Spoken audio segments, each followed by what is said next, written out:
Geography कर रहे थे हम। आज का टॉपिक है राष्ट्रीय वन नीति। इसे बड़ा कीजिए जरा।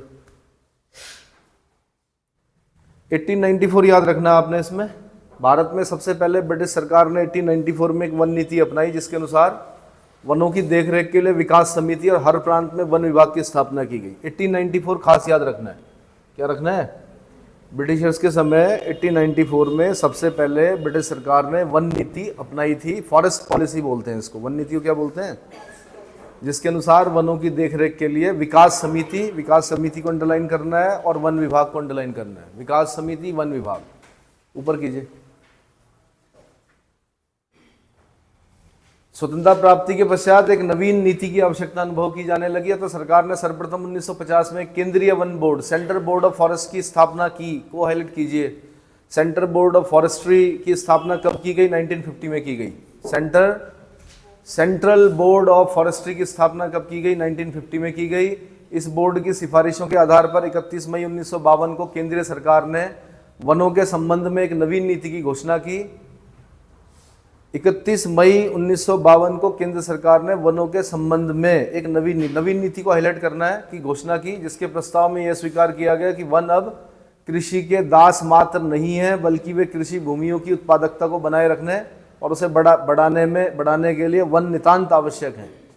इस वन नीति की 4 मुख्य बातें थी। अब ये इसको एक तो 31 मई 1952 को हाईलाइट कीजिए, नवीन नीति को हाईलाइट कीजिए। अब ये 4 चीजें 1 2 3 4। पहला, वनों के अंतर्गत क्षेत्रफल को बढ़ाकर 33.3% करना। वनों का क्षेत्रफल कितना करना? 33.3% करना। ये वैसे भी बार बार पूछता कितने प्रतिशत पर वन होने चाहिए। आंसर 33.3% पर वन होने चाहिए। दूसरा, वनों को लगाना। तीसरा, वनों को सुरक्षित करना। चौथा, वनों के संबंध में अनुसंधान करना। लेकिन यह नीति अपने उद्देश्यों को प्राप्त करने में असफल रही। 7 दिसंबर 1988 को एक अन्य नवीन वन नीति, फिर इसको हाईलाइट कीजिए, नवीन वन नीति 1988 याद करना पड़ेगा। नवीन वन नीति कब घोषित की गई? आंसर 7 दिसंबर 1988। 3 लक्ष्य थे: पर्यावरण स्थिरता, जीव जंतु एवं वनस्पति जैसी प्राकृतिक धरोहरों की हिफाजत करना, और तीसरा, लोगों की बुनियादी जरूरतें पूरी करना। ठीक है, पर्यावरण स्थिरता, जीव जंतुओं व वनस्पति जैसी प्राकृतिक धरोहरों की हिफाजत करना, और तीसरा, लोगों की बुनियादी जरूरतें पूरी करना। ठीक है। अब चौथा ऑप्शन भी देगा एक आपको, पूछेगा नवीन वन नीति जो थी वो उसका कौन सा उद्देश्य नहीं था। तो ये 3 याद कर लीजिए, चौथा अपने आप पता चल जाएगा ये नहीं था। ठीक है। सरकार ने वन नीति के ही अंतर्गत वन विकास के लिए निम्न कार्य किए हैं। नंबर 1, केंद्रीय वन आयोग की स्थापना। केंद्र सरकार ने 1965, फिर ये सन गड़बड़ करते हैं हमेशा पेपर में। कौन करते हैं गड़बड़? पूछेगा केंद्रीय वन आयोग की स्थापना कब की गई? फिर 1965, ये याद करना है। जिसका अध्यक्ष इंस्पेक्टर जनरल ऑफ फॉरेस्ट होता है। इसका कार्य आंकड़े व सूचनाएं एकत्रित करना होता है, तकनीकी सूचनाओं को प्रसारित करना होता है, बाजारों का अध्ययन करना और वनों के विकास में लगी संस्थाओं के कार्यों को समन्वित करना होता है। यह केंद्रीय वन बोर्ड का तकनीकी सहायता भी देता है। केंद्रीय वन बोर्ड को तकनीकी सहायता भी देता है। अगला, भारतीय वन सर्वेक्षण संगठन। वनों में क्या क्या वस्तुएं उपलब्ध हैं उनका पता लगाने के लिए जून 1971 में भारतीय वन सर्वेक्षण संगठन की स्थापना की गई। भारतीय वन सर्वेक्षण संगठन की स्थापना क्यों की गई? पहला क्वेश्चन ये है, आपने बोलना वनों में क्या क्या वस्तुएं उपलब्ध हैं उनका पता लगाने के लिए। दूसरा क्वेश्चन बना भारतीय वन सर्वेक्षण संगठन की स्थापना कब की गई? तब आपने आंसर बोला 1971 में। तीसरा, वन अनुसंधान संस्थान की स्थापना। देहरादून में 1906 में वन अनुसंधान संस्थान यानी FRI की स्थापना की गई, जिसका मुख्य उद्देश्य वनों से प्राप्त वस्तुओं के संबंध में अनुसंधान करना एवं वनों के संबंध में शिक्षा देना, है ना। देहरादून में पता ही है आपको। इस संस्थान के 4 क्षेत्रीय केंद्र बेंगलोर, कोयम्बटूर, जबलपुर और बुर्नीहट में हैं। चारों को हाईलाइट कीजिए। FRI है फॉरेस्ट रिसर्च इंस्टीट्यूट। इसके 4 क्षेत्रीय केंद्र कहाँ कहाँ पर हैं? आंसर बेंगलुरु, कोयम्बटूर, जबलपुर और जरा बुर्नीहट देखिए कहाँ पर पड़ता है। बुर्नीहट स्टेट देखिए। बेंगलोर आपको पता है कर्नाटक में है, कोयम्बटूर तमिलनाडु में है, जबलपुर मध्य प्रदेश में है। बुर्नीहट देखिए कहाँ है।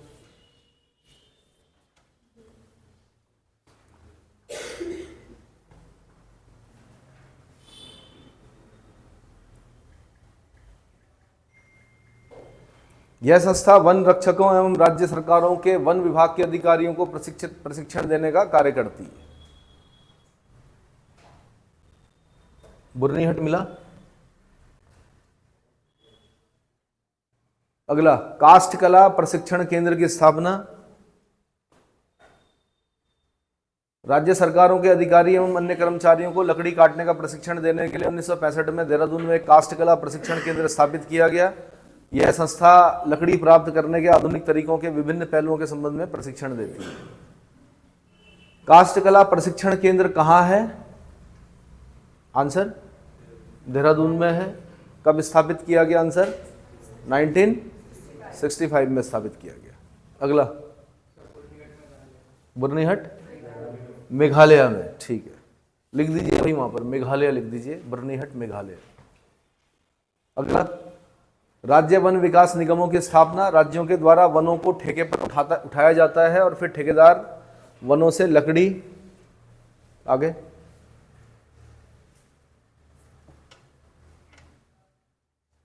आदि काटते हैं। गत वर्षों में सरकार की नीति रही है कि प्रत्येक राज्य में वाणिज्यिक वन विकास निगम बनाए जाएं, जिससे कि ठेकेदार प्रथा को समाप्त किया जा सके।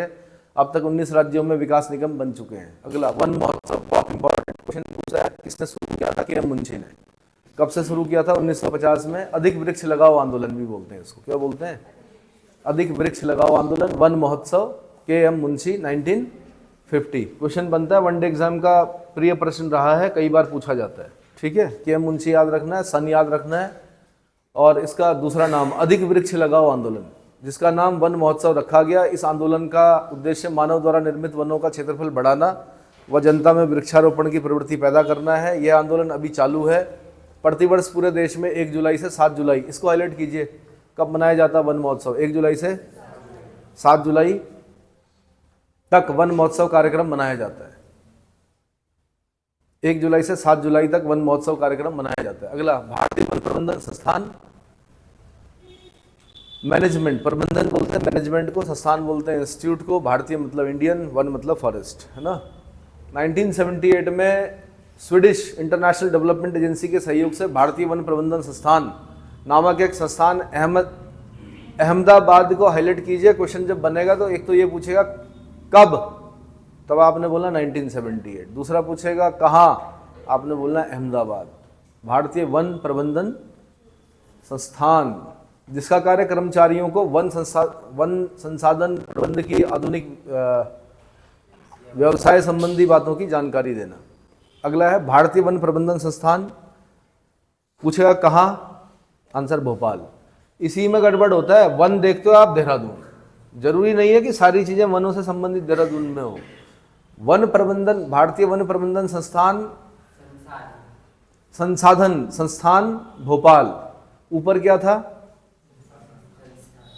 भारतीय वन प्रबंधन संस्थान। ये क्या है? भारतीय वन प्रबंधन संसाधन संस्थान भोपाल की स्थापना। केंद्र सरकार ने भोपाल मध्य प्रदेश में एक वन प्रबंधन संसाधन संस्थान स्थापित किया है। यह संस्थान एशिया में व शायद विश्व में प्रथम संस्थान है जो अनुसंधान व केस स्टडी के आधार पर पढ़ाने का कार्य करता है। यह विभिन्न स्तरों पर प्रशिक्षण कार्यक्रम चलाता है तथा वन प्रबंध पर स्नातकोत्तर व डॉक्टरेट की उपाधि प्रदान करने की व्यवस्था कर रहा है। अगला, वन संरक्षण अधिनियम, बहुत इंपॉर्टेंट, 1980 वनडे एग्जाम का क्वेश्चन होता है। लोक सेवा आयोग पूछता है, यूपीएससी भी पूछ सकता है कि वन संरक्षण अधिनियम 1980। केंद्र सरकार ने 1980 में वन संरक्षण अधिनियम पारित कर लागू किया, जिसके अनुसार किसी भी वन भूमि को सरकार की अनुमति के बिना कृषि भूमि में परिवर्तित नहीं किया जा सकता। 1988 में इस अधिनियम में अमेंडमेंट, संशोधन करके इसे और कारगर बना दिया गया। तो 80 और 88 दोनों याद करना आपने, ठीक है। वन संरक्षण अधिनियम। आगे इन्हें भी जाने। राष्ट्रीय वन नीति के अनुसार भारत 33.3% वन क्षेत्र की प्राप्ति का लक्ष्य रखा गया है भारत में, ठीक है। और इसके अनुसार मैदानी भागों में 25%, बार बार याद कीजिए, मैदानी भागों में 25%, पहाड़ी भागों में, पर्वतीय भागों में 60% क्षेत्र को वनाच्छादित करने की आवश्यकता है। भारत के घटते वन क्षेत्र का संरक्षण, पुनर्नवीकरण और वन क्षेत्र में वृद्धि हेतु 20 फरवरी 2014 को केंद्रीय मंत्रिमंडल की आर्थिक कार्य समिति द्वारा केंद्र प्रायोजित योजना के रूप में राष्ट्रीय ग्रीन इंडिया मिशन को हाईलाइट कीजिए। 2014 राष्ट्रीय ग्रीन इंडिया मिशन क्यों को मंजूरी प्रदान की गई? लगभग 46,000 करोड़ रुपए की लागत वाली इस मिशन की क्रियान्वयन अवधि 12वीं व 13वीं पंचवर्षीय योजना के दौरान 10 वर्षों की होगी। ध्यातव्य है कि 10 वर्षों की थी। ध्यातव्य है कि 3 मार्च 2015 को भारत सरकार ने राष्ट्रीय ग्रीन इंडिया मिशन का विलय महात्मा गांधी राष्ट्रीय रोजगार गारंटी योजना के साथ करने, यहां से क्वेश्चन बन चुका है, दोबारा बन सकता है। राष्ट्रीय ग्रीन इंडिया मिशन का विलय मर्ज किसमें किया? आंसर मनरेगा में। किसमें कर दिया गया है? मनरेगा में। खत्म, अगला चैप्टर शुरू कीजिए भाई। हाँ, इसी में करेंगे।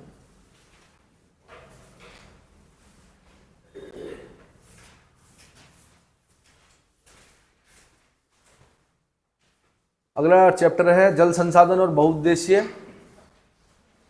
परियोजनाएं, water resources and multipurpose projects. ठीक है।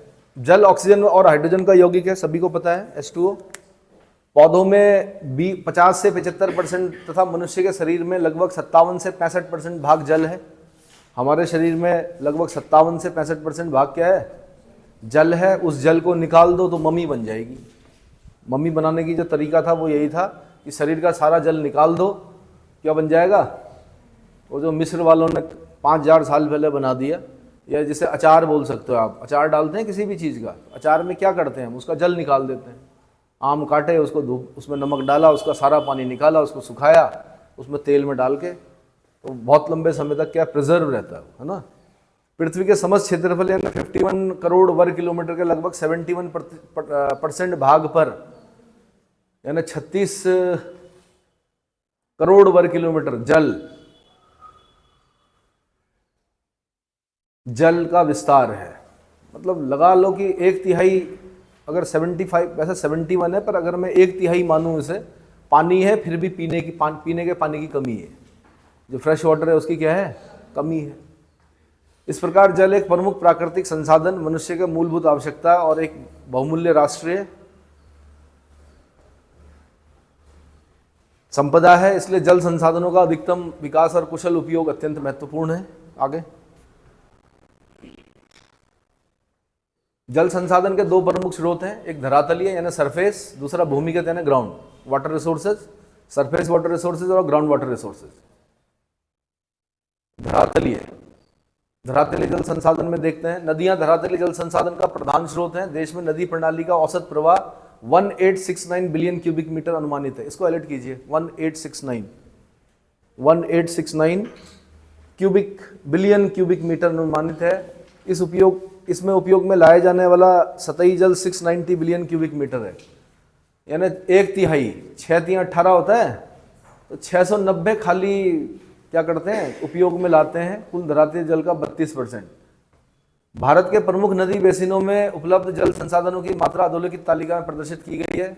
स्पष्ट है कि वार्षिक वाही जल, ये क्वेश्चन बना हुआ कहीं, वार्षिक वाही जल में ब्रह्मपुत्र बेसिन सर्वोपरि है। सबसे ज़्यादा वाटर वॉल्यूम वाला या जो वार्षिक वाही जल है वो किस पर है? ब्रह्मपुत्र बेसिन में। किस पर? ब्रह्मपुत्र। मैंने आपको वैसे ही बताया कि आप यहाँ पे गंगा जी देखते हैं, बहुत छोटी है, आगे जाके तो बहुत बड़ी है, पर ब्रह्मपुत्र अपनी स्टार्टिंग से ही बहुत बड़ी है, वाटर वॉल्यूम बहुत ज़्यादा उसका, है ना। राफ्टिंग होती है ब्रह्मपुत्र में भी, मिलके जाना पड़ता है सबसे, वापस आने की संभावना क्या कम होती है ना। तो ब्रह्मपुत्र बेसिन मतलब सबसे सेफ रिवर जो है गंगा है राफ्टिंग के लिए, और सबसे अनसेफ जो है वो कौन सी है? और भी होंगी विश्व में, पर अगर हम अपनी बात करें तो ब्रह्मपुत्र है।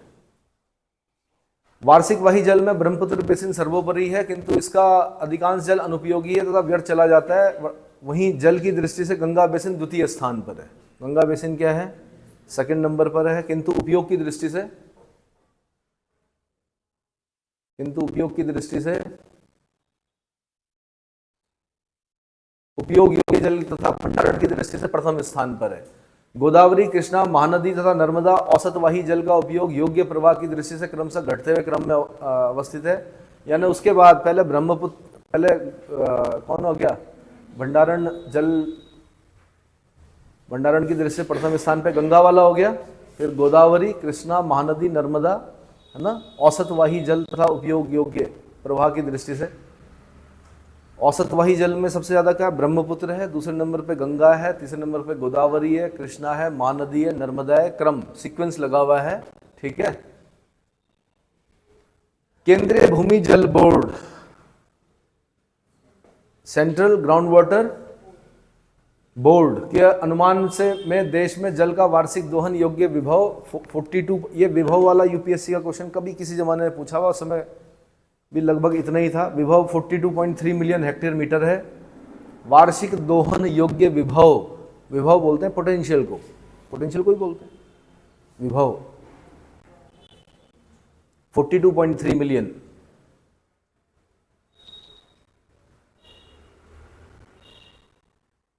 राज्य स्तर पर दोहन किए गए धरातलीय जल विभव की दृष्टि से प्रमुख राज्यों की स्थिति निम्नलिखित है। ऊपर दिखाना मुझे जरा, ऊपर वाली लिस्ट दिखाओ पहले।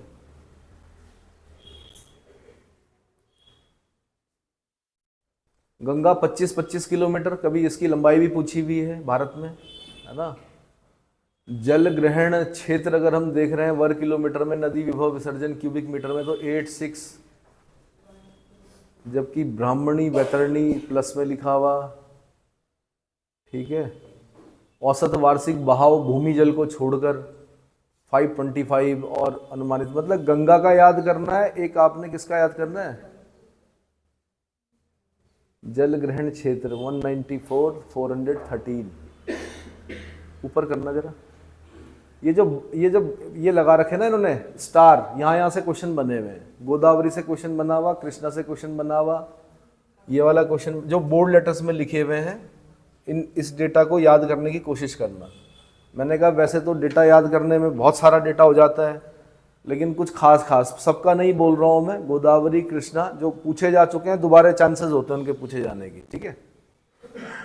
और पूर्वी तथा पश्चिमी दिशा की ओर बहने वाली मध्यम नदी द्रोणी, इतना आगे कुल योग, ठीक है। इसी के बीच में से पूछेगा लिस्ट में से। एक तो गंगा की लंबाई पूछ लेगा कितनी है, 25-25 किलोमीटर, कितनी। दूसरा विभव विसर्जन पूछेगा कितना, 861452, जल को छोड़कर, ऊपर करो थोड़ा, नीचे। औसत वार्षिक बहाव भूमिगत जल को छोड़कर 525.02, अनुमानित उपयोग योग्य कितनी, 250, ठीक है। आगे बढ़ो, अगले लिस्ट दिखाओ। प्रमुख राज्य बता रखे हैं, दोहित जल विभव कहाँ पर ज़्यादा कहाँ पर कम, तो पंजाब सबसे ऊपर है 93.85, हरियाणा पूछा हुआ, जिसमें स्टार दिख रहे हैं ना आपको, दिख रहे हैं, समझ लो वहाँ से क्वेश्चन बने हुए। पंजाब कितना, 93, हरियाणा, तमिलनाडु, फिर राजस्थान, गुजरात, उत्तर प्रदेश 37.67, महाराष्ट्र, पश्चिम बंगाल, आंध्र प्रदेश। इसके पहले 4 याद कर लो, या जब किस्मत खराब होती तो एक यहाँ से उठाएगा, एक यहाँ से उठाएगा, एक यहाँ से उठाएगा, एक यहाँ से उठाएगा, आगे पीछे करके देगा, बोला क्रम में लगाओ, है ना। आगे बढ़ो। किंतु असम, ओडिशा, मध्य प्रदेश, छत्तीसगढ़, बिहार तथा झारखंड आदि राज्यों में अपने विभव का 1/5 भाग भी उपयोग नहीं करते हैं। समस्त प्रयुक्त जल का अधिकतम 78% व्यय कृषि क्षेत्र में, यानी 77% सिंचाई में, 1% मवेशियों के लिए होता है। शेष में से 13% ऊर्जा में, 6% घरेलू, 3% उद्योगों में व्यय होता है। मैदानों की नदियां सिंचाई के लिए विशेष रूप से उपयोगी हैं, क्योंकि देश का 63% से अधिक सिंचित क्षेत्र पंजाब, हरियाणा, राजस्थान, उत्तर प्रदेश, मध्य प्रदेश, आंध्र प्रदेश में स्थित है। आगे दिखाइए, परीक्षा दृष्टि से क्या दिखा रहा हूँ, नीचे नीचे दिखाना।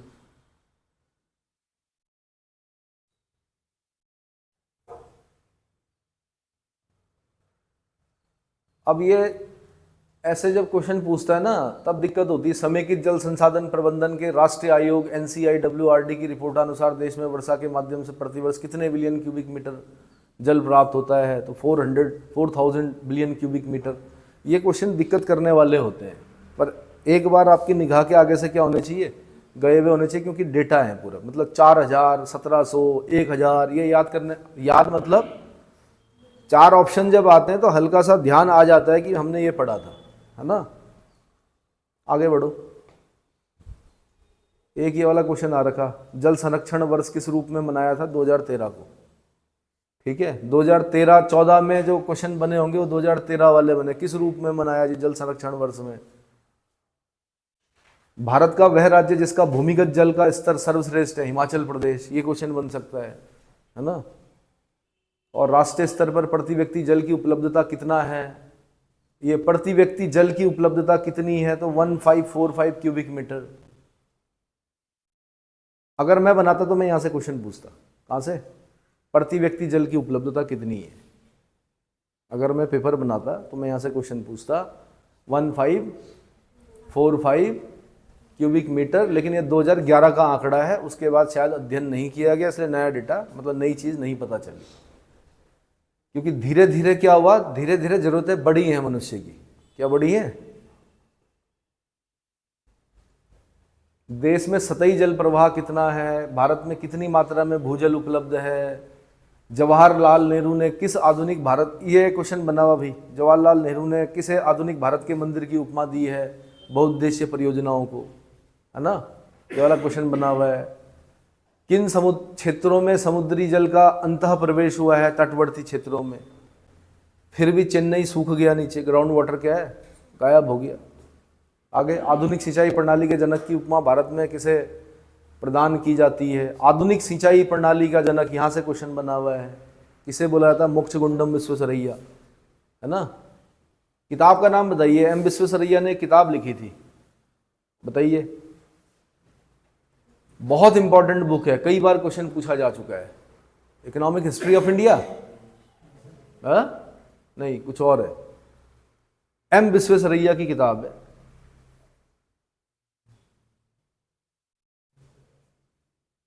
हाँ जी, नौजवानों बताओ, अरे मोबाइल पे तो मिल ही जाएगा यार, वैसे याद नहीं है।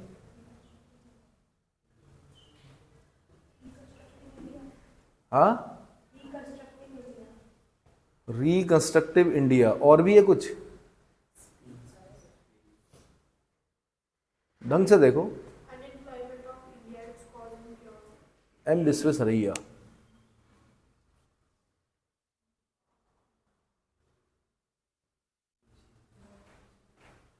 Economic history of India.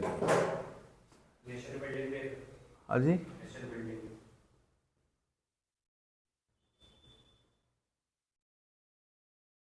और बताओ,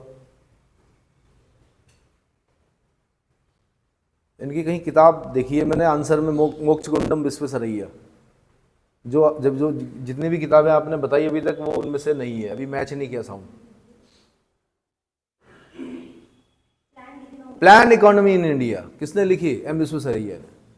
हाँ, इसको पूछ रहा हूं मैं, प्लान इकोनॉमी फॉर इंडिया, ये मेरे ख्याल से उत्तराखंड पीसीएस का भी क्वेश्चन है, प्लान इकोनॉमी फॉर, और हिंदी में क्या बोलेंगे इसको, नियोजन, नियोजित अर्थव्यवस्था, भारत के लिए नियोजित अर्थव्यवस्था के लेखक कौन है, मोक्षगुंडम विश्वेश्वरैया। फायदा मिला राणा जी पेपर प्रैक्टिस का, मतलब हल्का हल्का याद आ रहा था आपको, लेकिन मुंह से बाहर नहीं आ रहा था ना। हाँ, वही होता है, पर वहां पे 4 ऑप्शन होंगे तो कर लोगे आप, वो सही हो जाएगा क्वेश्चन, यही समझाता हूं मैं। चलो आगे,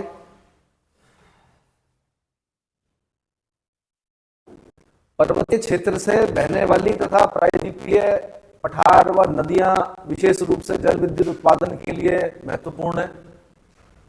पर्वतीय क्षेत्र से बहने वाली तथा प्रायद्वीपीय पठार व की नदियां विशेष रूप से जल विद्युत उत्पादन के लिए महत्वपूर्ण है। देश की बड़ी नदियों पर अनेक जल विद्युत व बहुउद्देशीय परियोजनाएं स्थापित की गई हैं। केंद्रीय विद्युत प्राधिकरण CEA के अनुमान के अनुसार देश में कुल इतना, ये इसको हाईलाइट कीजिए, यहाँ से क्वेश्चन बना हुआ, 45399 मेगावाट, 45399 मेगावाट जल विद्युत उत्पादन की क्षमता विद्यमान है। आगे, हमारा देश संपूर्ण विश्व का कितना प्रतिशत है, 2.4% खाली, कितना, जनसंख्या कितनी निवास करती है, 17 और 17.5 के बीच में जनसंख्या निवास करती है। नया जो सेंसस आएगा उससे पता चलेगा कि और ज़्यादा निवास करती है। जमीन उतनी है, 2.4% ही है, लेकिन क्या हो जाएंगे अब हम नई जो जनगणना आएगी उसमें हमें पता चलेगा कि 17.5 नहीं भाई, हम तो पहुंच गए होंगे कितना, कहीं 20 को टच ना कर गए हों, जमीन उतनी है। तो संसाधनों पर क्या पड़ता, मतलब जो संसाधन होते हैं देश के, उन पर दबाव पड़ता जब जनसंख्या ज्यादा हो जाती है ना, इसीलिए नियंत्रण की बात की जाती है। और हम चीन भी नहीं है कि वन चाइल्ड पॉलिसी लेके आ जाए, है ना। Water as percent of world water, पूरे समस्त विश्व का कितना परसेंट भाग पानी हमारे यहाँ 4% है खाली। Rank in per capita availability 132 number पे है। एवरेज एनुअल रेनफॉल कितना है 1160 मिलीमीटर। वर्ल्ड एवरेज कितना है, जबकि 1110 है, हमारे यहाँ जो है 1160 है ना, 50 mm ज्यादा है। पर कैपिटा वाटर अवेलेबिलिटी 2010 के अनुसार कितनी है 1588 मीटर क्यूब। आगे भूमिगत जल संसाधन, ये कौन थे कलाकार जिन्होंने साइट खाली। मैं तो चलो बना दूंगा, लेकिन दिक्कत होती है ऐसे में भाई। भारत 2020 के अनुसार एक किताब आती है भारत 2020। अब जैसे भारत 2023 आई होगी इस बार, फिर अगले साल भारत 2024 आएगी, है ना। उसमें सरकारी डेटा होता है पूरा। क्या होता है, आज से 15 साल पहले एक बार क्या हुआ कि 30-35 क्वेश्चन जो थे उसी किताब से पूछे गए, अगली बार नहीं पूछे गए। यूपीएससी ऐसा करती कई बार, ठीक है। तो लगभग अगर आप योजना कुरुक्षेत्र अगर आप पढ़ रहे हो, मैगजीन्स पढ़ रहे हो पर मंथ की, तो क्या है उसमें भी आंकड़े मिल जाते हैं, सरकारी डेटा होता है उसमें भी पूरा। इसका क्या करूँ मैं, जाएगा, चलो देखते हैं। भारत 2020 के अनुसार देश की कुल वार्षिक परिपूर्णीय, अब क्या है आगे, भूजल मात्रा 447 बिलियन क्यूबिक मीटर तथा कुल वार्षिक भूजल उपलब्धता 399 बिलियन क्यूबिक मीटर है। बोल्ड लेटर्स में लिखा है, इसका मतलब पूछ चुका है कि 2020 के अनुसार, अब 2023 के अनुसार पूछेगा, फिर 2024 जब आएगी उसके बाद पूछेगा कि कुल वार्षिक परिपूर्णीय भूजल मात्रा कितनी है जी, 447 बिलियन क्यूबिक मीटर, है ना। वर्तमान में सभी उपयोगों के लिए मौजूदा सकल भूजल उपभोक्ता 231 बिलियन क्यूबिक मीटर प्रति वर्ष है। भूजल विकास 58% तक पहुंच गया है। देश के विभिन्न क्षेत्रों में भूजल का विकास समान रूप से नहीं हुआ है। कुछ क्षेत्रों में जैसे पंजाब, हरियाणा, आंध्र प्रदेश, मध्य प्रदेश, राजस्थान आदि में भूजल स्तरों में बेहद गिरावट आई है और तटवर्ती क्षेत्रों में समुद्री जल का अंतः प्रवेश हुआ है, खारा हो गया पानी। प्रति व्यक्ति जल उपलब्धता कितनी थी, मैंने कहा था ना कि मैं ये क्वेश्चन बनाता। तो अब देखो 2001 में इतनी थी, 11 में इतनी थी, 25 में इतनी हो जाएगी, 50 में जाके 1140 हो जाएगी खाली। यानी पानी के लिए क्या करना पड़ेगा, संघर्ष करना पड़ेगा, है ना। 2025 तक 1340 हो जाएगी की प्रति व्यक्ति।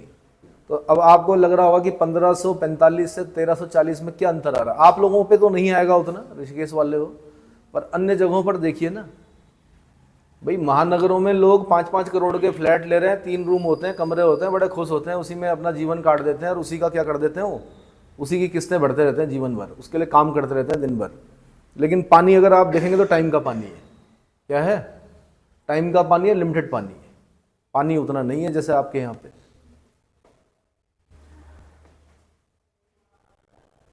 और फिर घूमने आते हैं यहाँ पर, अति उत्साहित होते हैं, नदी को देख के ऐसे उत्साहित होते हैं, उसमें क्या मना करने के बावजूद भी क्या करते हैं, उतर जाते हैं, फिर वापस नहीं आते हैं। तो अब जैसे जिस आदमी को खाली 2 ही बाल्टी पानी मिल रहा हो, उसके सामने गंगा जी आ जाए तो उसको लगता है कि बस क्या करूं मैं, पूरा ही नहा लूं, है ना। ये तो पता ही नहीं है कि बिना लाइफ जैकेट के नहीं जाते गंगा जी में। चलो जी, ये क्या है, भूमिगत जल संसाधन अनेक कारकों से प्रभावित होते हैं, जिनमें प्रदेश की जलवायवीय दशाएं, उच्चावच, भूगर्भिक संरचना तथा जलीय दशाएं सम्मिलित हैं। आरएल सिंह 1971 ने देश को 8 भूमिगत जल प्रदेशों में बांटा है। मेंस लिखिए यहां पर, मेंस का क्वेश्चन है। आरएल सिंह ने देश को 8 भूमिगत जल प्रदेशों में बांटा है। नंबर 1 पुरा कैम्ब्रियन रवेदार, रवेदार बोलते हैं क्रिस्टल को, रवेदार शैलों का प्रदेश। यह प्रदेश देश के आधे से अधिक भाग पर तमिलनाडु, आंध्र प्रदेश, दंडकारण्य, छत्तीसगढ़ है, दंडकारण्य। दंडकारण्य यूपीएससी का क्वेश्चन है कि कहां पर है, आंसर छत्तीसगढ़ में, उच्च भूमि जो है दंडकारण्य। बुंदेलखंड, राजस्थान आदि पर विस्तृत है, यहाँ जल संसाधन की बेहद कमी है। तो तमिलनाडु हो गया, आंध्र प्रदेश हो गया, दंडकारण्य हो गया, बुंदेलखंड हो गया, राजस्थान हो गया, जल संसाधनों की कमी है। दूसरा पुरा कैम्ब्रियन अवसादी बेसिन, अवसादी बोलते हैं सेडिमेंट्स को, अवसाद मतलब सेडिमेंट्स, ठीक है। यह कुडप्पा तथा विंध्यन बेसिन पर विस्तृत है। क्या आपने कुडप्पा और विंध्यन बेसिन याद कर लिए? पहले पढ़ चुके हैं हम, कुडप्पा तंत्र, विंध्यन तंत्र, है ना। यह कुडप्पा तथा विंध्यन बेसिनों पर विस्तृत है, यहाँ भी भूमिगत जल संसाधनों की कमी है। अगला गोंडवाना अवसादी बेसिन, इसमें बराकर तथा गोदावरी बेसिन सम्मिलित है, जो चूना पत्थर से समृद्ध है। यहाँ पर्याप्त भूमिगत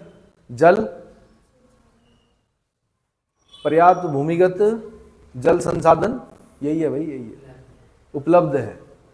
आगे फिर है दक्कन ट्रैप प्रदेश। इस प्रदेश में 1200 मीटर मोटी बेसाल्ट शैलों की अभेद्य परतों में भूमिगत जल की कमी है। अगला सेनोजोइक अवसादी बेसिन, इसमें तटवर्ती आंध्र प्रदेश, तमिलनाडु, केरल तथा गुजरात सम्मिलित हैं, जहां टर्सरी शैलों में पर्याप्त भूमिगत जल संसाधन पाए जाते हैं। अगला है सिनोजोइक भ्रंश बेसिन, नर्मदा, ताप्ती, पूर्णा के भ्रंश बेसिनों में 60 से 160 मीटर तक गहरे कांपीय निक्षेपों में पर्याप्त भूमिगत जल संसाधन मिलते हैं। हेडिंग याद करना है, पहले लिखोगे तो बाद में, पहले क्या करना पड़ता है, हेडिंग। सेनोजोइक भ्रंश बेसिन, गंगा ब्रह्मपुत्र कांपीय बेसिन। इस प्रदेश में देश के 44% भूमिगत जल संसाधन उपलब्ध होते हैं। अब देखो ना, सबसे ज्यादा इसी में है, गंगा ब्रह्मपुत्र, और किस्मत से आप लोग इसी बेसिन में हो। किसमें? इस वाले बेसिन में, वरना दूसरी जगह पर होते वो ऊपर वाला जो पहला पढ़ा हमने, तो वहां पे अभी आप कोचिंग नहीं ले रहे होते, कहीं स्टैंड पोस्ट पर लाइन लगा के खड़े होते 2 बाल्टियां लेकर। क्या? क्योंकि पहली आवश्यकता पढ़ाई नहीं होती है, पहली आवश्यकता क्या होती है? पानी, है ना। तो घर वाले सुबह सुबह भेज देते, 4 नंबर से, सुबह 4 बजे से नंबर लगाए हुए होते हैं, लड़ाई हो रही होती है एक बाल्टी के लिए। समझ में आया? गाड़ी आ रखी होती सरकारी, और उसमें क्या, एक दूसरे के सर फोड़ रहे होते कि आगे कैसे आ गया तू, ठीक। लेकिन ऐसे स्थान के लोगों के अंदर बड़ा धैर्य होता है, क्योंकि वो रोज लाइन पे लगते हैं। क्या लगते हैं? रोज लाइन पे लगते हैं, उन्हें आदत होती है लाइन पे लगने की। जो ये बड़े समृद्ध क्षेत्र होते हैं, यहाँ के लोगों के अंदर धैर्य नहीं होता है बिल्कुल भी। कारण? क्योंकि कभी लाइन पे लगे ही नहीं, संघर्ष नहीं किया ना किसी चीज के लिए, तो धैर्य भी नहीं होगा। जैसे पहाड़ के लोगों के अंदर धैर्य होता है, कारण कठिन है, भौगोलिक जैसा भूगोल होगा वैसे ही वहां के लोग होंगे। इस प्रदेश में देश के 44% भूमिगत जल संसाधन उपलब्ध होते हैं। फिर अगला हिमालय क्षेत्र, जटिल भूगर्भीय संरचना के कारण इस प्रदेश में भूमिगत जल संसाधनों की विरलता है, कहीं पर ज्यादा है, कहीं पर कम है, ऐसा है। केंद्रीय जल आयोग का मुख्यालय कहाँ है? नई दिल्ली में, क्वेश्चन बन चुका है।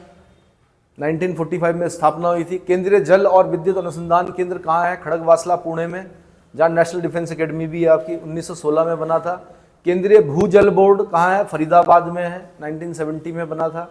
गंगा बाढ़ नियंत्रण आयोग पटना में है, 1972 में बना था। राष्ट्रीय जल विज्ञान संस्थान कहाँ है? ये कई बार क्वेश्चन आ चुका है। राष्ट्रीय जल विज्ञान संस्थान रुड़की, उत्तराखंड, 1978 में बना था। केंद्रीय जल विकास एजेंसी दिल्ली, 1980 में। इसको इंग्लिश में क्या बोलते हैं? National water science institute, Roorkee. एक तो वहां से रुड़की से क्वेश्चन बनता है, कौन सा? भवन वाला, केंद्रीय भवन अनुसंधान संस्थान, सेंट्रल बिल्डिंग रिसर्च इंस्टीट्यूट। दूसरा क्वेश्चन ये वाला बनता है, राष्ट्रीय जल विज्ञान संस्थान रुड़की, ठीक है, 1978, उत्तराखंड। आगे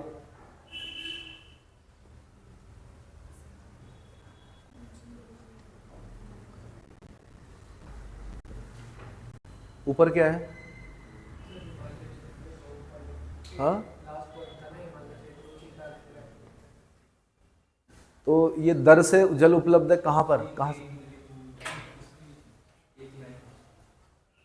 हाँ, यहां से पढ़ो ना। केंद्रीय भूमि जल बोर्ड के अनुसार गंगा ब्रह्मपुत्र के मैदान में 600 मीटर की गहराई तक 100 से 150 घन मीटर प्रति घंटा की आगे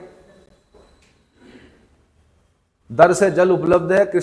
गोदावरी कृष्णा डेल्टा में 300 मीटर की गहराई तक 40 से 100 घन मीटर प्रति घंटा की दर से जल उपलब्ध है।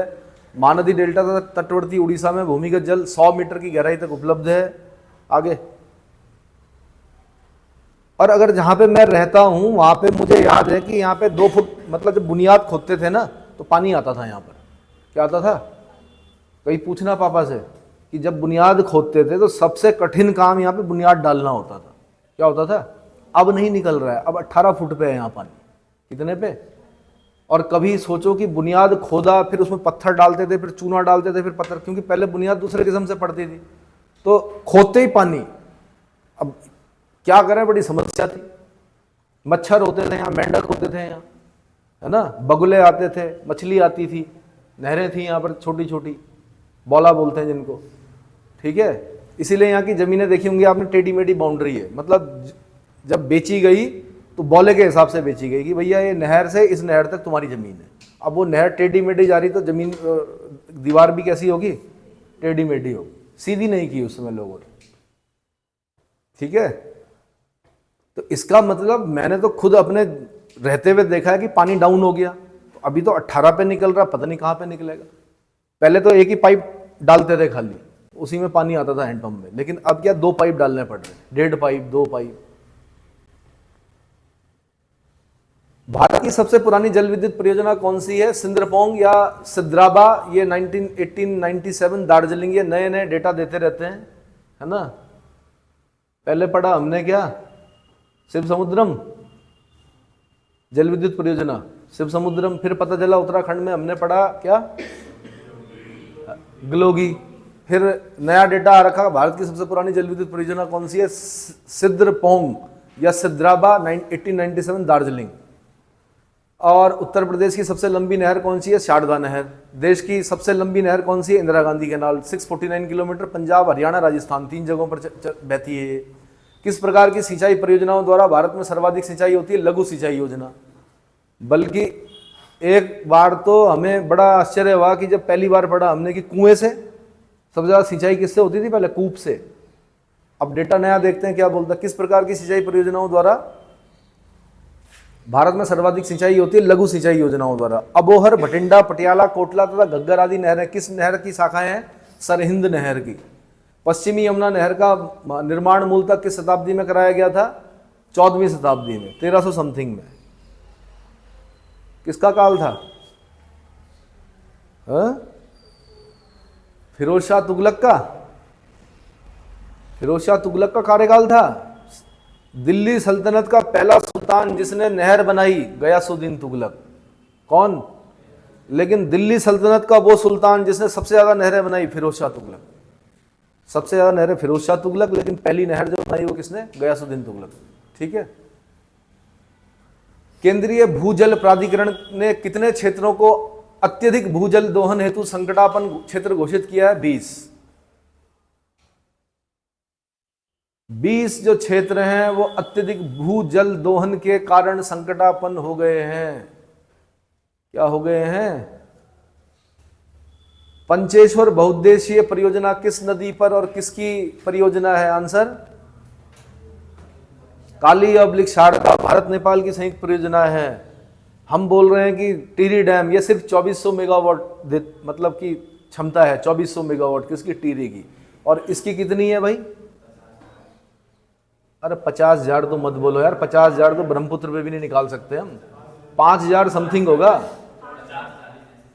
अच्छा 50-40, और उसको बढ़ा दिया गया है। अब देखो जरा, उसकी क्षमता जो है बढ़ गई, 50-40 से भी ज्यादा बढ़ गई। अगर ये सफल हो गया तो फिर तो बिजली बिजली, पर बेचनी है वो हमने, मतलब सरकार जो करेगी, ऐसा नहीं कि उत्तराखंड को ही मिलेगी, उत्तराखंड को तो रॉयल्टी मिलेगी खाली, कितनी, नेपाल को भी देनी पड़ेगी, संयुक्त परियोजना है। अंतरराज्यीय नदी जल विवाद अधिनियम कब पारित हुआ, आंसर 1956। क्षमता बताइए भाई मुझे पंचेश्वर की, पंचेश्वर की क्षमता। तिपाई मुख बांध परियोजना एवं तीस्ता नदी जल बंटवारे को लेकर भारत के किस देश के साथ विवाद चल रहा है, आंसर बांग्लादेश। यूपीएससी ने क्वेश्चन पूछा, तीस्ता नदी सिक्किम है, अभी सुना होगा आपने, सिक्किम में भयंकर क्या आई, बाढ़ आई थी तीस्ता नदी। और कहां पर मिलती है ये, किससे मिलती है, ब्रह्मपुत्र से मिलती है। कहां मिलती है, बांग्लादेश में मिलती है, ठीक है।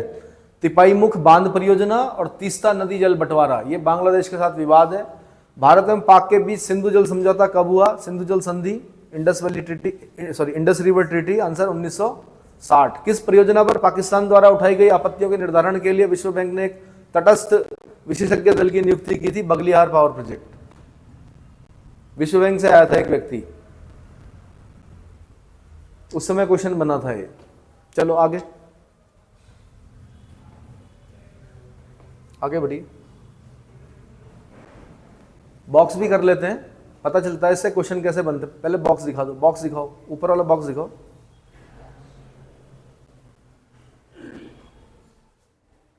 निचली नहर, निचली गंगा नहर कहां से निकाली गई है? आंसर नरौरा के निकट से। नरौरा कहां पड़ता है? बुलंदशहर के पास, उत्तर प्रदेश में। परमाणु विद्युत गृह भी है यहाँ, एटॉमिक पावर स्टेशन है, नरौरा परमाणु विद्युत गृह बोलते हैं उसको, उत्तर प्रदेश। ठीक है। निचली गंगा नहर कहां से निकाली गई है? नरौरा के निकट से। मैटूर परियोजना, मैटूर बांध परियोजना किस नदी पर है? कावेरी पर है।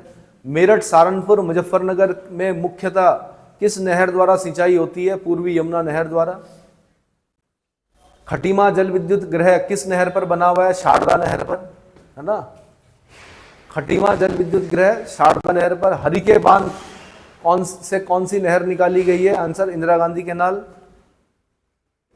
इंडस, झेलम, चिनाब, रावी, ब्यास, सतलुज। ब्यास, सतलुज, सतलुज।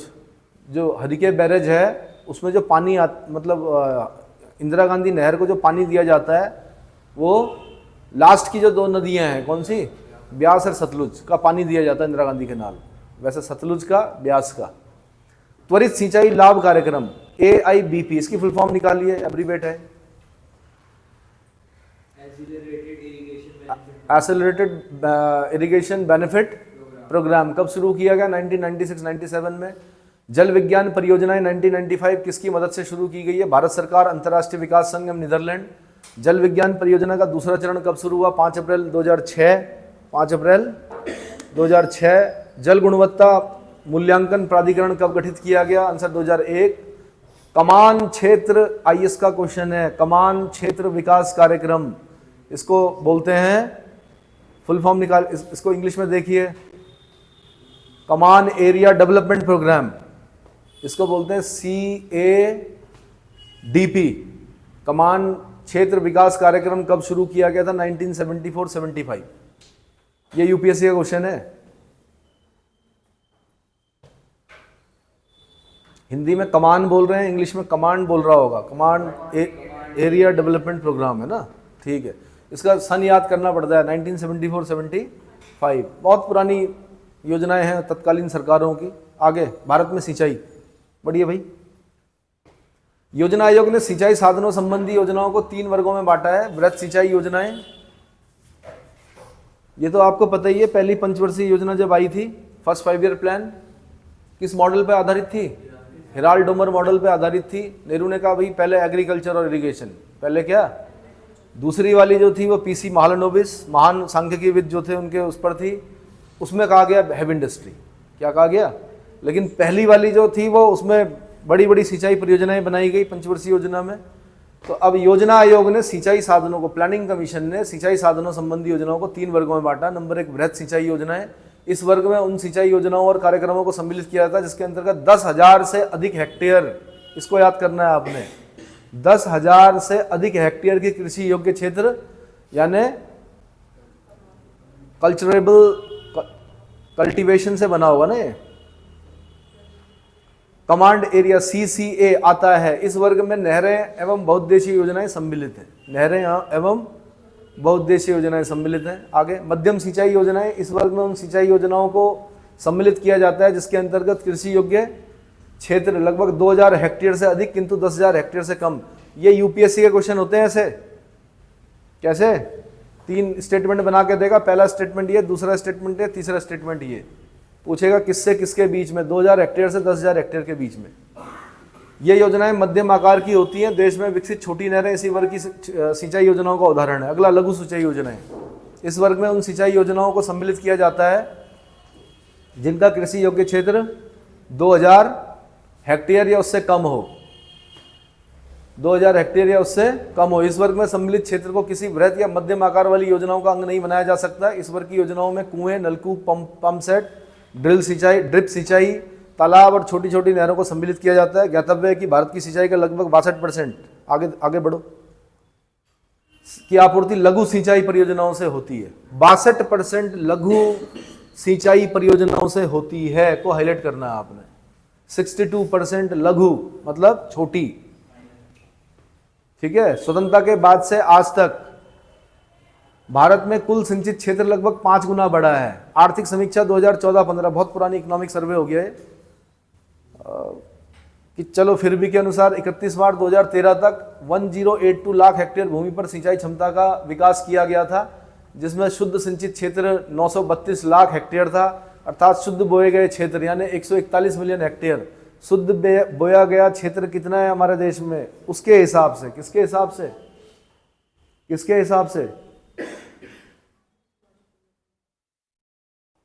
कौन सी आर्थिक समीक्षा, ये 14-15 के अनुसार है ना।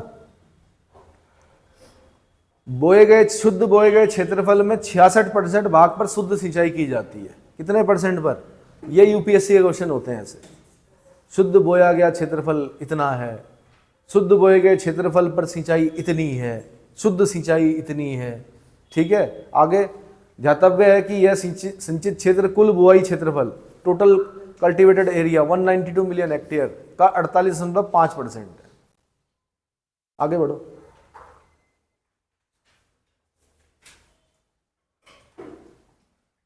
ऊपर दिखाओ, ऊपर क्या था,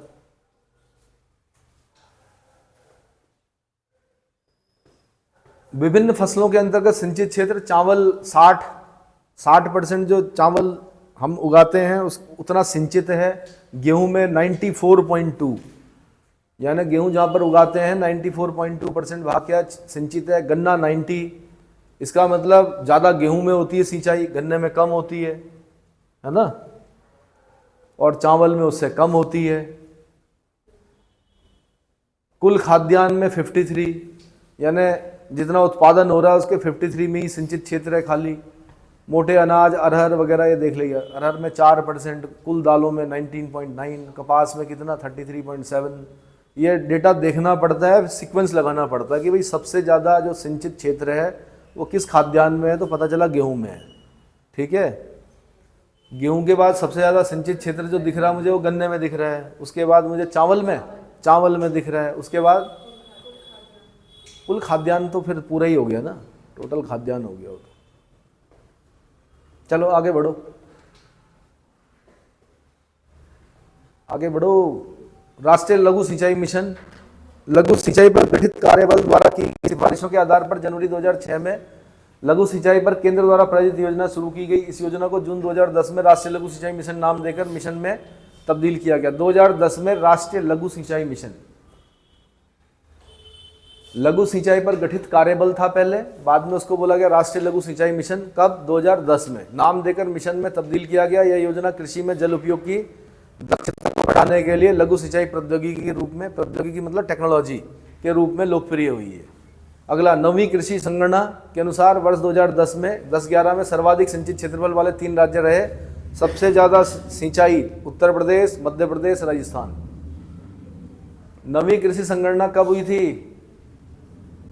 2010-11 में सर्वाधिक सिंचित क्षेत्रफल वाले 3 राज्य उत्तर प्रदेश, मध्य प्रदेश, राजस्थान। डेटा बहुत जल्दी चेंज नहीं होता ये वाला, ऐसा नहीं होगा कि एक साथ हमने 50 नहरें बना दी, बहुत जल्दी नहीं बनती हैं, लगभग आगे पीछे हो सकते हैं ये। लेकिन उत्तर प्रदेश नंबर 1 पे, 2 पे मध्य प्रदेश, नंबर 3 पे। कुल क्षेत्रफल के प्रतिशत की दृष्टि में सर्वाधिक सिंचित राज्य है पंजाब। क्षेत्रफल के हिसाब से अगर लें, पंजाब छोटा है लेकिन अधिकतर सिंचित है, अधिकतर भाग उसका क्या है? सिंचित है। तो क्षेत्रफल के प्रतिशत की दृष्टि से अगर लगाएं तो पंजाब इस प्रदेश में 99.60% क्षेत्रफल पर सिंचाई सुविधा उपलब्ध है।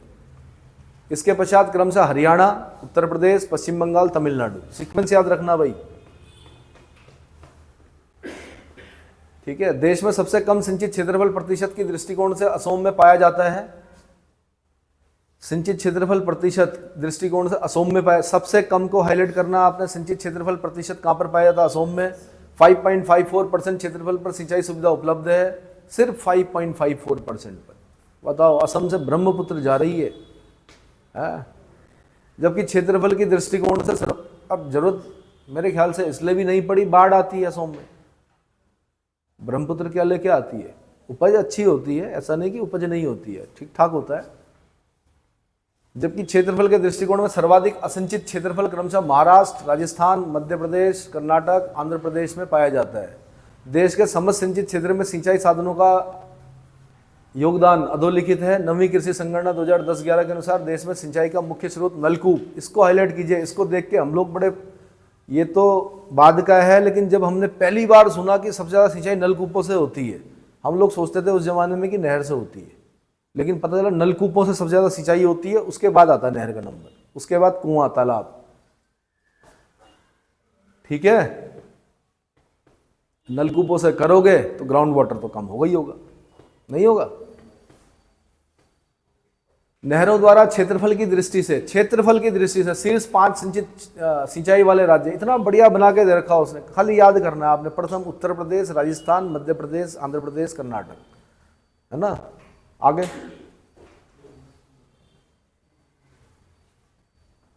कृषि संगणना 2010-11 के अनुसार नहरों द्वारा 26.19% सिंचित क्षेत्र पर सिंचाई सुविधा उपलब्ध कराई जाती है। कुआं द्वारा कुल 18.46, नहरों द्वारा 26.19, कुओं द्वारा 18.46। प्रायद्वीप भारत में सिंचाई का एक प्रमुख साधन तालाब है, क्योंकि इस क्षेत्र की अधिकांश नदियां मौसमी हैं।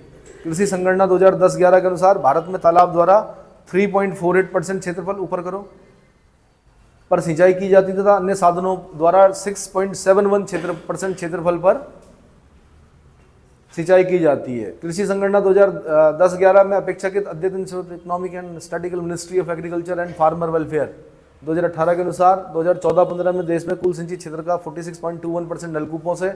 अब ये इसके डेटा है, ESMAFW के 46.21% नलकूपों से, 23.66% नहरों से, 16.60 तालाबों से और 10.99% अन्य साधनों से। समझ में आया? आगे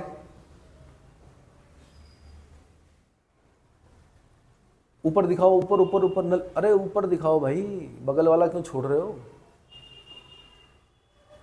नलकूपों से कहाँ होती है भाई? उत्तर प्रदेश में होती है, राजस्थान, मध्य प्रदेश, पंजाब, महाराष्ट्र, है ना।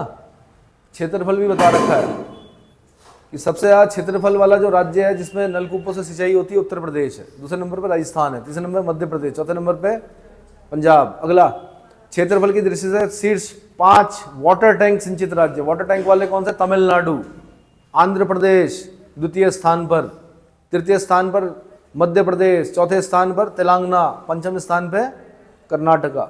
अगला इधर करो।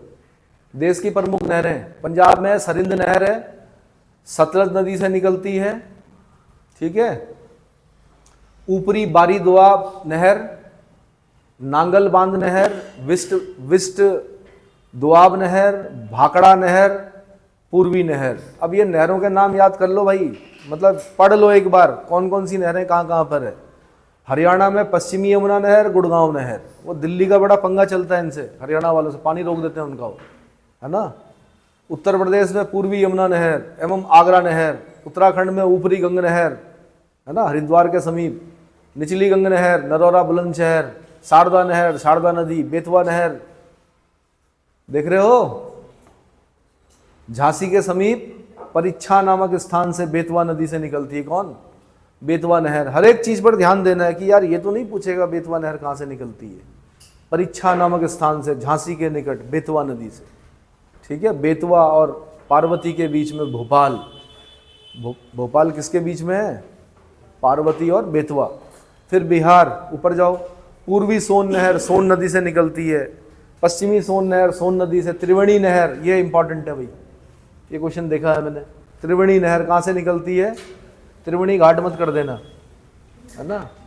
त्रिवेणी नहर कहाँ से निकलती है? गंडक नदी से निकलती है। गंडक का ही नाम सदा नीरा है। क्या नाम है? शालिग्रामी भी बोलते हैं उसको। गंडक बांध परियोजना, 2 नहरें निकलती हैं, तिरहुत नहर और सारण नहर। अगर मैं क्वेश्चन बनाता तो यहाँ से बनाता, तिरहुत नहर और सारण नहर निकाली जाती है। आंसर गंडक बांध परियोजना से। कहाँ से? तिरहुत जगह का नाम है, तिरहुत। सारण ये भी जगह का नाम है ना। सारण है कि सारण है? सारण ही है। फिर पश्चिमी बंगाल में मिदनापुर नहर कोसी नदी से निकाली जाती है, बिहार का शोक है। मिदनापुर नहर, एडन नहर दामोदर नदी, तिलपाड़ा बांध की नहर, मयूराक्षी नदी वीरभूम जिला से, है ना। दामोदर नदी की नहरें, दामोदर नदी दुर्गापुर के आसपास से। राजस्थान की नहरें कौन कौन सी? बीकानेर नहर कहाँ से निकलती? सतलज नदी से निकलती, फिरोजपुर के समीप हुसैनीवाला से। कालीसिल परियोजना कालीसिल नदी से। गंभीरी परियोजना गंभीर नदी चित्तौड़गढ़ से। बांकली परियोजना सूकर नदी से। अब राजस्थान पीसीएस देने जाओगे तो वहां से क्वेश्चन मिलेंगे आपको। पार्वती परियोजना, ये कौन सा राज्य है? महाराष्ट्र ना, अभी नहीं आया, राजस्थान का ही चल रहा। पार्वती परियोजना पार्वती नदी से। गूढ़ा परियोजना मेजा नदी से। मोरेल परियोजना मेजा नदी से। घग्गर परियोजना घग्गर नदी से। इंदिरा नहर सतलज और ब्यास नदियों के संगम पर हरिके बैरेज से। ये सबसे ज्यादा बार पूछा गया क्वेश्चन है। महाराष्ट्र की कौन कौन सी नदी नहरें हैं? गोदावरी नहर, गोदावरी नदी बेल झील के समीप निकलती है। मूठा नहर फाइफ झील खड़कवासला से निकलती है। भंडारदरा बांध की नहर परवीरा नदी से निकलती है, पश्चिमी घाटी पर्वत। मूला परियोजना मूला नदी से। वीर परियोजना नीरा नदी से। उत्तराखंड में नहीं आएंगे इतने टफ क्वेश्चन, लेकिन मैंने कहा फिर भी जहां पे आपको थोड़ा सा अटक रहे हो आप, उसको वहां पर रुककर पढ़ो उसको। कावेरी डेल्टा नहर कोलेरू नदी कावेरी नदी की शाखा। पेरियार परियोजना पेरियार नदी से। मैटूर परियोजना मैटूर इंपॉर्टेंट है, कावेरी नदी से। निचली भवानी नहर भवानी नदी कावेरी की सहायक नदी है। किसकी? केरल में। मालम पूजा बांध की नहरें, मालम पूजा नदी मालाबार जिला से। वलायर यलाशल की नहरें वलायर नदी से। मंगलम योजना की नहर मालाबार जिला से। आंध्र प्रदेश में कौन कौन सी? गोदावरी डेल्टा की नहरें गोमती गोदावरी तथा विशिष्ट गोदावरी। कृष्णा डेल्टा की नहरें कृष्णा नदी। कृष्णा सिंचाई योजना कृष्णा नदी। रामपत सागर परियोजना गोदावरी नदी। तुंगभद्रा से क्वेश्चन बनता है भाई, तुंगभद्रा नदी। कृष्णा पिन्नार परियोजना कृष्णा व पिन्नार नदी। आगे ते चलो, वो खत्म हो गया। और दिखाओ इसमें कितना है। आर्सेनिक वाला ये इसका क्वेश्चन है। पेयजल में आर्सेनिक, नीचे करो नीचे करो नीचे करो। पेयजल में आर्सेनिक की अधिकता की समस्या से ग्रस्त क्षेत्र है। आंसर गंगा का मैदानी भाग। ये आईएएस का क्वेश्चन है। आर्सेनिक है ना। इसमें अब दिखाओ मुझे कितना है, क्योंकि फिर ये कल करूंगा मैं इसको। दिखाओ कितना है। बड़ा है ना? हाँ नहीं, ये अलग पार्ट होगा ना उसका। चलो नीचे करो, ठीक है। मना कर रहा है टीवी, बंद करो।